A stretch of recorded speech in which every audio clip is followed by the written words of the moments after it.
E nós temos o direito de nós requerer novamente nossa terra, que é nossa terra. Então, desde o ano passado, desde dezembro, tem enfrentado picos de superlotação. O ideal seria 20 horas, né, que ele conseguisse com isso ter a sua qualidade de vida. Que forma será implementado o SUAS a partir de janeiro de 2005?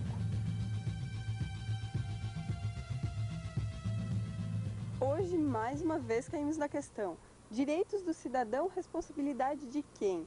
Funciona mais ou menos assim. União, Estado e municípios acabam repassando os deveres uns para os outros. Eis a questão. O cidadão brasileiro hoje, ele é carente de amparos. Ele se submete a lutar, Lilian, para talvez conseguir algumas garantias. Muitas vezes, ou na maioria das vezes, ele desconhece as diretrizes sociais. Por quê? Por estar inserido aqui, numa sociedade individualista.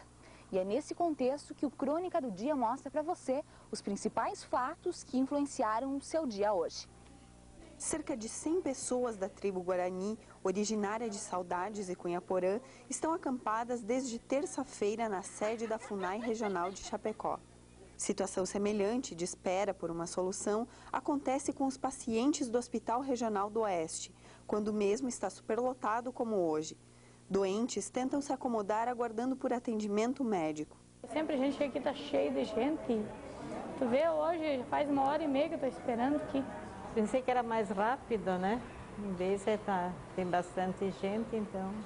Já os índios, improvisados, esperam que o laudo antropológico que considera a terra Araçaí como tradicional indígena seja publicado nos diários oficiais federal e estadual.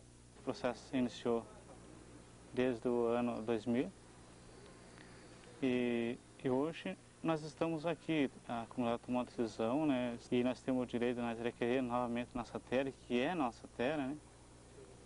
Então essa decisão que a comunidade tomou, estamos aqui ocupando a FUNAI para que a FUNAI publique o relatório da nossa terra. Esses 2.721 hectares de terras do Araçaí são ocupados hoje por agricultores. Esses mesmos agricultores compraram as terras há algum tempo e as consideram, obviamente, como deles. O Estado, então, autorizou as companhias colonizadoras a realizar a colonização e essas terras devolutas, né, as terras oficiais, foram vendidas, enfim, foram comercializadas pelas colonizadoras. Nós já existia lá, os antepassados existiam até meu pai, o pai do meu pai estão enterrados lá, os avós. Em 2000, os Guarani retomaram as terras, mas, mesmo com a confirmação do laudo antropológico, que considera o espaço tradicional indígena, em outubro, novamente, eles tiveram que deixar o Araçaí. Foram transferidos para um território indígena em Nonoai, no Rio Grande do Sul. No final de 2001, os Guarani foram acolhidos pela comunidade do povo Caingangue, localizado em Sede Trentim, interior de Chapecó. A gente acolheu eles quando eles foram despejados lá, que eles foram para a terra tradicional deles, né? E simplesmente por uma simples liminar, que eu acho que a FUNAI nem se opôs a defender, eles foram despejados e foram jogados no meio de uma lavoura, de uma granja ali no Nonoai, né? Fazendo toda a lasta.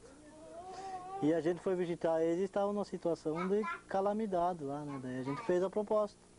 Se eles não aceitariam vir, para pelo menos ter uma vida melhor, né?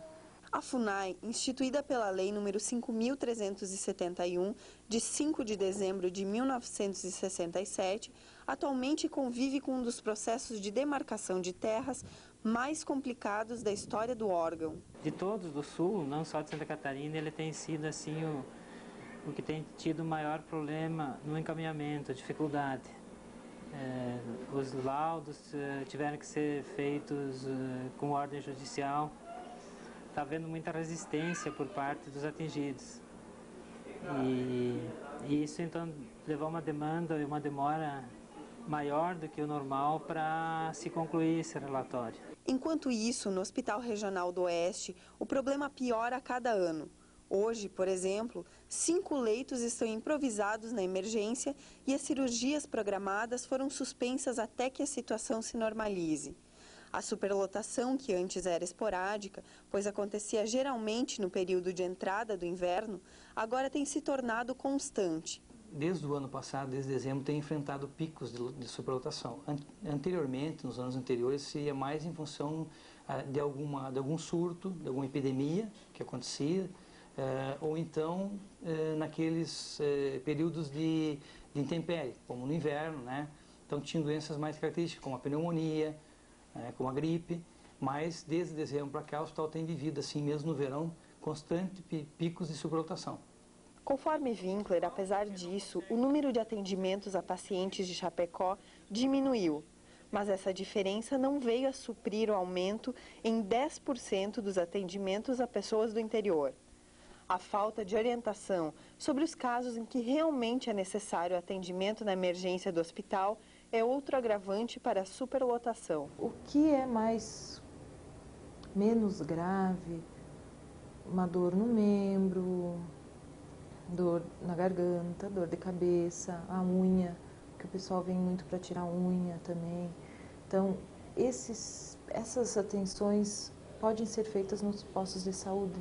Projetado para atender cerca de 500 mil habitantes, o HRO atualmente presta serviços para aproximadamente 1 milhão de pessoas de mais de 100 municípios. O complexo teve a construção iniciada em fevereiro de 1982 e foi inaugurado em 30 de outubro de 1986, com funcionamento inicial de 60 leitos. Hoje existem 314 leitos, mais de 600 funcionários e 150 médicos.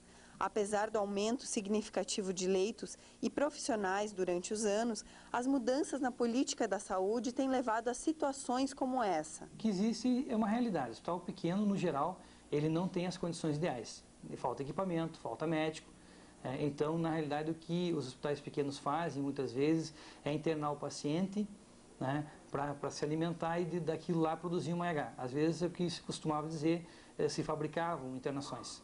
Então, o Ministério da Saúde, desde o ano passado, decidiu por reduzir essas AHs nos municípios menores e, com isso, os hospitais não têm como faturar.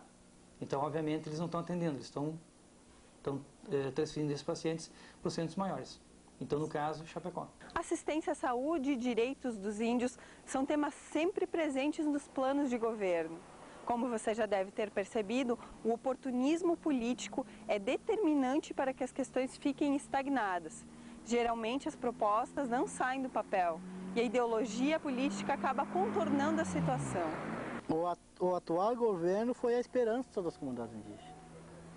Só que hoje está levando ao desespero das comunidades indígenas. Porque, para ser bem claro e sincero, piorou. O que era esperança virou em desespero. Que para isso vem um presidente hoje que está lá com um resumo de um relatório para publicar no Diário Oficial. Ele tem que pedir, que sabe até pediu até para o Lula se dá para publicar ou se não dá. Saber que a responsabilidade é dele. Porque é a mesma coisa do administrador aqui. Ligar lá para assim, dá para me mandar o resumo da terra da comunidade Torximbanga para vocês verem se está certo, se não está certo me manda de volta. Não, simplesmente o administrador se vê que está certo, pega e manda. Fez o papel dele, fugiu da responsabilidade dele. E isso, nem isso o presidente da FUNAI não faz. Primeiro ele tem que ligar lá para o Zé Dirceu, para o Lula, para o ministro da Justiça. Dá para me encaminhar para a publicação, esse relatório, ou não dá? Claro que o ministro vai dizer, não, podia segurar mais um pouco. Então é isso aí, é isso que indigna nós, né? A responsabilidade pelo repasse do recurso destinado ao pagamento dos funcionários do hospital é do governo do estado. Quando o valor total é autorizado, a informação chega ao público como se a renda fosse investimento e não uma obrigação do poder público. Os funcionários, o salário está em dia, eles são funcionários da associação, regime CLT, nós pagamos eles com a subvenção que o Estado destina para o hospital, em torno de R$451 mil, é o que vem do Estado, para custeio e manutenção do hospital, e a direção da associação, desde então, usa esse dinheiro basicamente para pagar a folha, para garantir a folha dos funcionários. No caso do hospital, uma medida extrema está sendo tomada para amenizar a superlotação. Pela primeira vez a gente está passando por essa dificuldade, então qual foi de imediato? De imediato se cortou, né, se suspendeu seus diretivos, justamente porque o paciente que vai ao centro cirúrgico, ele precisa passar pela recuperação e em seguida ir para um leito, né, cirurgias que demandam internação. Então o hospital cortou, né, suspendeu essas cirurgias eletivas justamente para diminuir o número de internações para que o que está internado possa dar alta e aí depois retornar ao fluxo normal. Isso provavelmente vai ser por um período talvez de 30 dias, 60 dias, a gente vai novamente viver esse tipo de situação. Os índios também podem partir para uma atitude drástica, caso o objetivo deles não seja alcançado. Os colonos não têm culpa agora. Só isso pode acontecer por uma incompetência do presidente, né? Agora até que está na FUNAI está correndo o risco de nós tocar de brigar para defender uma comunidade que até hoje foi desamparada, né? Bom, Lilian, o que se percebe hoje? Muitos brasileiros não conhecem os seus direitos enquanto cidadãos. Outros já conhecem, mas fingem não conhecer. Por quê? Porque eles não tentam ou não sabem exercer aquele caráter de luta e reivindicação. Os índios, por exemplo, como a gente viu, eles são resistentes e incisivos àquilo que eles querem e pertence a eles. Mas quanto aos pacientes, essa situação é um pouquinho diferente.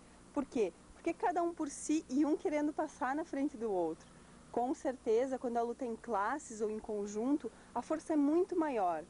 Outras duas categorias que também buscam alcançar desenvolvimento e maior qualidade de vida através da mobilização são os professores e os assistentes sociais. Os professores da rede estadual de ensino paralisaram as atividades hoje em Chapecó. Eles reivindicam melhores condições de trabalho e salário justo. Para a manifestação, o local ocupado por 90% dos professores das escolas estaduais do município foi a Praça Coronel Bertazzo. Nós estamos reivindicando o plano de carreira, cargos e salários, estamos reivindicando a incorporação do abono sem distinção para todos, que é o abono que nós estamos tendo de R$100 e R$150. Nós estamos reivindicando educação de qualidade e estamos reivindicando que os funcionários da escola sejam incorporados no plano juntamente com os professores e que o salário base deles seja minimamente 2 salários mínimos. Os profissionais da assistência social da região da Mosque também estiveram mobilizados. Hoje e amanhã acontece o 7º encontro estadual de gestores municipais da assistência social, denominado COGEMAS. Estes profissionais determinaram o ano de 2004 como período para se aprofundar o debate sobre uma nova forma de distribuição dos recursos para investir na área. Esta proposta, que é a principal finalidade do encontro, é vista como uma alternativa para amenizar a exclusão social. O analfabetismo e a falta de oportunidades educacionais para alguns, que se vê muito por aí, gera o quê? Gera desemprego, gera desespero, gera criminalidade e problemas sociais cada vez maiores. Ainda somam-se a isso as precárias condições de trabalho dos professores e, além de tudo, o salário baixo dessa categoria. O ideal seria 20 horas, né, que ele conseguisse com isso ter a sua qualidade de vida, né? Mas como não é possível, aí o professor pega 40, pega 60 e aí complica. É nesse contexto que a assistência social tem sido um paliativo na tentativa de recuperação da dignidade humana após ela ter sido corrompida. A política de assistência social, ela não é uma política universal, né?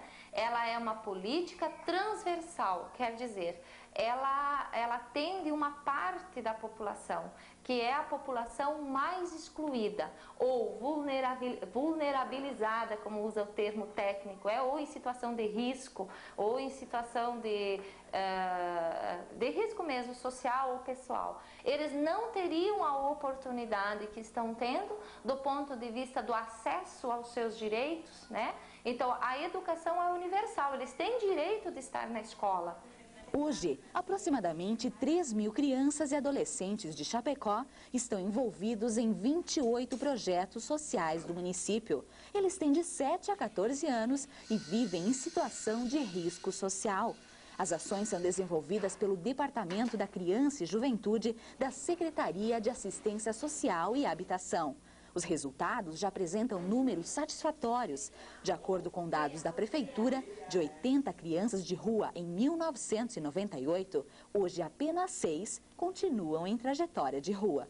A política de assistência social, ela vem romper, ela vem dizer que se tiver algum cidadão que não está tendo acesso aos direitos humanos básicos, ou seja, a alimentação, a renda, ao abrigo, que é a sua casa, ao emprego, o Estado é responsável e o cidadão tem o direito. Então ele não precisa pedir uma ajuda ou um favor. Na maioria dos programas de assistência social, estar na escola é a condição básica para que as crianças e adolescentes estejam inseridos às atividades. Portanto, nesse caso, se o professor faz greve, o aluno fica fora da sala de aula, sem a devida orientação e sujeito, inclusive, a cometer atos infracionais. Eu acho que eles deveriam achar uma outra forma, né, de reivindicar isso e não paralisar. Porque eu vejo, o meu menino ficou 3 dias em casa e depois eles vão repor, não sei como, né? Eu acho que isso aí deveria, se existe alguma reivindicação que eles querem fazer, deviam fazer de uma outra diferente, né? De uma outra forma, eu acho. Perde o aluno e perde os pais também, porque tem que ficar com os filhos em casa e em vez de eles estar no colégio, estão em casa, né? Muitos pais ainda nos enxergam assim. Se você ganha hoje um básico, que nem o nosso de R$590 com 40 horas, mas R$590, o salário mínimo é 240. É aquela coisa de nivelar o professor por baixo. Estar na escola nessas condições também não é garantia de um futuro com mais oportunidades. Como é que os professores vão proporcionar uma educação de mais qualidade, se ganham pouco e convivem com condições de trabalho inadequadas? Falta o quê? Faltam estímulos. Em função do salário ser muito baixo, o professor se sobrecarrega de aulas. Então, em vez de ele trabalhar 20 horas, que seria o ideal, para planejar as outras 20, para se articular com a comunidade, desenvolver projeto extra-classe, se inteirar mais da vida do aluno, ele não consegue porque ele se sobrecarrega, no meu caso, 60 horas. Se o salário melhora, trabalho menos em sala, pesquiso mais, estou emocionalmente melhor, para trabalhar com uma relação mais afetiva com a criança. Os salários não estão atendendo às necessidades básicas para eles estarem se mantendo até dentro de suas famílias, né?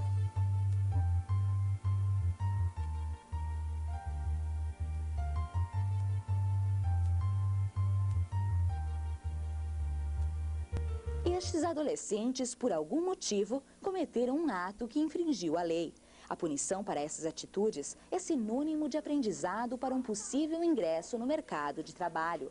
Nesta oficina do programa Liberdade Assistida, os jovens infratores conhecem as técnicas da serigrafia. Ele chega ao programa Liberdade Assistida, né, encaminhado pela juíza, onde ele tem que cumprir uma medida socioeducativa, que ela tem um mínimo de 6 meses para ser cumprida, né?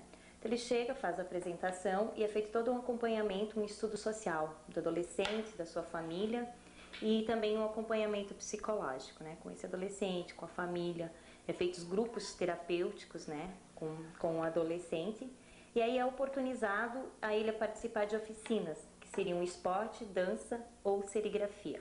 Para impulsionar ainda mais as ações da assistência social nos municípios, o COGEMAS discutiu a viabilidade de implantação do projeto SUAS, Sistema Único da Assistência Social, que seguirá o modelo do SUS. Essa proposta aprovada na Conferência Nacional é que os municípios, Estado e União invistam no mínimo 5% da receita municipal, 5% da receita estadual e 5% do orçamento da Seguridade do Estado. E posterior a 2005, ano a ano, vai se acrescentando 1% até se chegar no mínimo em 10% do investimento na área da assistência. A descentralização dos recursos para investimento na assistência social também foi pauta do encontro. A medida vai contribuir para a aplicação do dinheiro nas necessidades específicas de cada região. Nesse caso, ninguém mais adequado do que o próprio município para ter autonomia e recursos e determinar quais as peculiaridades mais urgentes e que necessitam de maior investimento. A garantia do financiamento fundo a fundo, respeitando os planos municipais, estaduais, é que vem garantir de fato que a assistência social ela tenha uma efetividade maior na superação da pobreza e da exclusão social. A garantia de investimento não é a única medida para melhorar as condições da assistência social na região. Recurso é considerado pelo COGEMAS um dos fatores que pode contribuir com a qualificação dos programas sociais, que já proporcionam resultados positivos. Nós temos hoje uns 500 adolescentes em oficinas profissionalizantes, em programas socioeducativos com oficinas profissionalizantes, e a gente consegue assim encaminhar em torno de 60 por ano para o primeiro emprego. É importante lembrar, Vanessa, que as outras facetas sociais, a educação, a saúde, enfim, elas não podem ficar condicionadas ao trabalho da assistência social. Ela é apenas uma contribuição. Por isso, o Brasil, que é um país de muitas pessoas que dependem de Bolsa Escola, Vale Gás, alimentação e muitos outros auxílios, vai ficar com status em desenvolvimento ainda por um longo período. O Crônica do Dia fica por aqui, a gente volta amanhã. Até lá!